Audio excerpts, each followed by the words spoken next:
আপনারা তো আমাদের হামলার টার্গেট না, কোনো মানুষই আমাদের হামলার টার্গেট না। আমরা তো সেবা দানকারী প্রতিষ্ঠান। হেলমেট বাহিনীর যুগের অবসান ঘটেছে। ঢাকা মেট্রোপলিটন পুলিশ এবং র্যাব একসঙ্গে কাজ করে এবং পারস্পরিক সহযোগিতা ব্যতীত কারো পক্ষেই পেশাদারিত্বের সাথে দায়িত্ব পালন করা সম্ভব হবে না।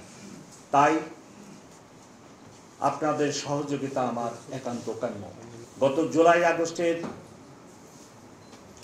ধ্বংসযজ্ঞ এবং নানা ধরনের ক্ষতিকর কার্যাবলীর জন্য আমি ঢাকাবাসীর কাছে ক্ষমা প্রার্থী।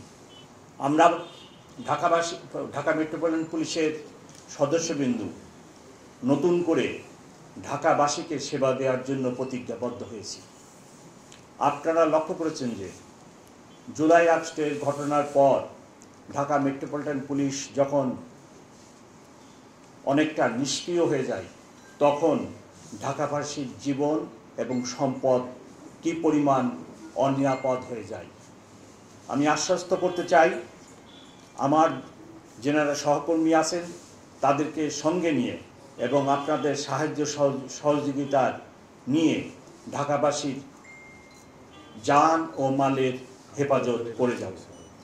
আমি ইতিমধ্যেই আমার সহকর্মী বিন্দুকে শক্ত মেসেজ দিতে সক্ষম হয়েছি যে ঢাকাবাসীর সেবা দানের জন্য কোনরূপ কার্পণ্যতা করা যাবে না। আগামী 16 ডিসেম্বর, 25শে ডিসেম্বর এবং ইংরেজি নববর্ষকে কেন্দ্র করে অনেক জায়গা ঢাকাবাসীর জমায়েত হবে এবং আমি আশা করি এই সকল জমায়েত আনন্দের সাথে এবং নিরাপদভাবে ওনারা উপস্থিত হয়ে এই দিনগুলি উদযাপন করবে। এখন পর্যন্ত এই সকল অনুষ্ঠানের জন্য নিরাপত্তার কোনো ঘাটতি নেই এবং কোনো আশঙ্কা নেই বলে আমি মনে করি। বছর শেষের খুশি নগদে হবে বেশি। নগদ পেমেন্টে নির্দিষ্ট ক্যাটাগরির কেনাকাটায় 300 টাকা পর্যন্ত ক্যাশব্যাক। আপনারা তো আমাদের হামলার টার্গেট না, কোনো মানুষই আমাদের হামলার টার্গেট না। আমরা তো সেবা দানকারী প্রতিষ্ঠান, আমরা তো সেবা দিতে চাই। আমরা কেন হামলা করতে যাব? এর ভিতরেও যদি কোনো ঘটনা হয়ে থাকে সভাপতি সাহেব বা সাধারণ সভাপতিকে রিকোয়েস্ট করব আমার নজরে আনবেন, আমি অবশ্যই তদন্ত করব। আমার অফিসাররা তো ডিসিপ্লিন থাকতে হবে। কেন ওনারা হামলা গাম্বা দুর্ব্যবহার এই মানুষের সাথে বা আপনাদের সাথে বা কারোর সাথেই কেন করবেন? হেলমেট বাহিনীর যুগের অবসান ঘটেছে।